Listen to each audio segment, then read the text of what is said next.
अस्सलाम वालेकुम students, how are you of grade 5।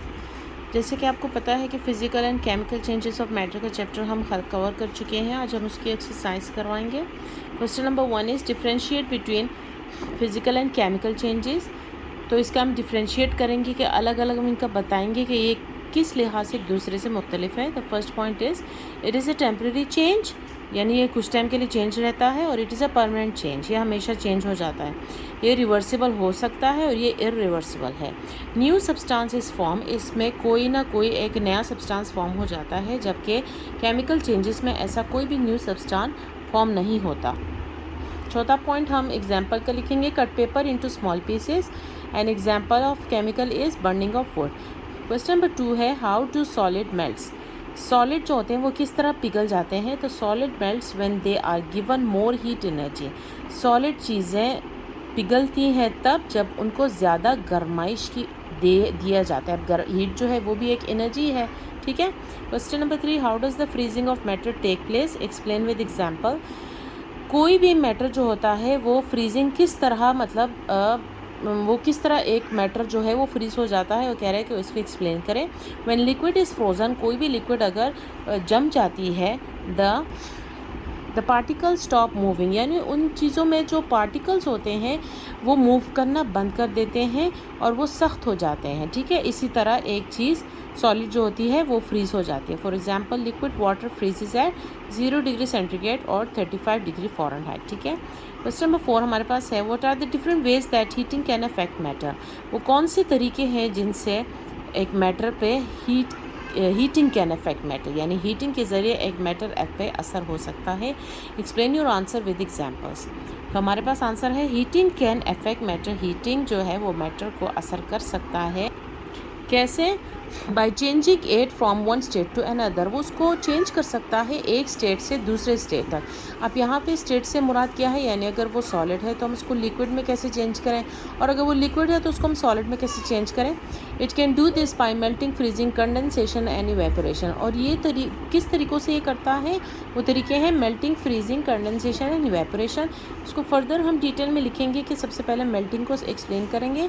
The change of solid into liquid is called melting.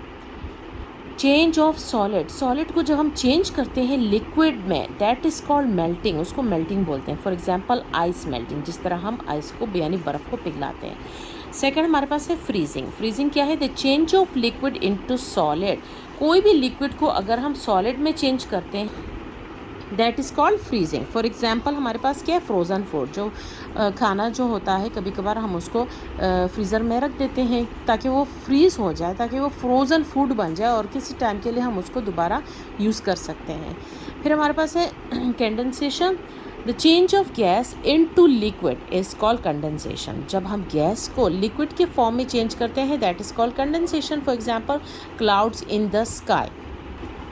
फिर उसके बाद हमारे पास है evaporation. The change of liquid into gas is called evaporation. अब वही लिक्विड जो है जब वो गैस में चेंज होता है, that is called evaporation. For example, drying of wet clothes. तो यहाँ पर है, हमने एग्जांपल दिया है ड्राइंग ऑफ वेट हेयर, ठीक है। क्लोथ्स भी हो सकता है लेकिन वेट हेयर भी हो सकता है। वेट किसे बोलते हैं, गीले, यानी गीले बालों को जब हम ड्राई करते हैं, दैट इज़ इवेपोरेशन। हमारे पास यहाँ क्वेश्चन नंबर 5 है, what is condensation, give example of condensation from daily life. Condensation क्या है और अपने डेली यानी रोज़मर्रा ज़िंदगी से कुछ एग्जांपल्स बता दें। इसका आंसर है, when a gas is cooled to become a liquid. जब हम किस गैस को ठंडा कर देते हैं ताकि वो लिक्विड बन जाए, कंडेंसेशन टेक प्लेस, उस टाइम पे ये कंडेंसेशन वाक़ हो जाती है। For example, water drops forming on a glass holding a cold drink on a hot summer day. जब गर्मियों के दिनों में अगर आप गिलास उठाते हैं और उसमें बर्फ़ डालते हैं या ठंडा पेप्सी डालते हैं, तो फिर आप नोट करें कि गिलास के बाहर वाले साइड पे छोटे छोटे वाटर वेपर्स नज़र आते हैं, ठीक है। ये तो वही कंडेंसेशन का एग्जाम्पल है। क्वेश्चन नंबर 6 है हमारे पास, how evaporation different from boiling. Evaporation किस तरह बॉइलिंग से डिफरेंट है, ठीक है। Evaporation occurs at any temperature. Evaporation जो होता है वो किसी भी टेम्परेचर की वजह से हो सकता है। For example, drying of clothes, जब हम कपड़ों को सुखाते हैं। और boiling occurs at a fix temperature, जो बॉइलिंग होता है वो फिक्स टेम्परेचर पे होता है। For example, boiling milk pressure cooker, ठीक है। जब हम दूध को अगर बॉईल करते हैं तो किस हद तक करते हैं, जब वो बॉइलिंग वाले स्टेज पे फुल आ जाता है तब हम गैस बंद कर देते हैं, बस हो गया। तो बॉइलिंग क्या होता है, फिक्स टेम्परेचर पे होता है। सो स्टूडेंट्स, आई होप आप लोगों ने ये क्वेश्चंस के आंसर अपने साथ नोट कर लिए हैं, और नेक्स्ट टाइम इंशाल्लाह हम दूसरा चैप्टर स्टार्ट करेंगे। तब तक के लिए goodbye, and please subscribe my channel. Okay, bye.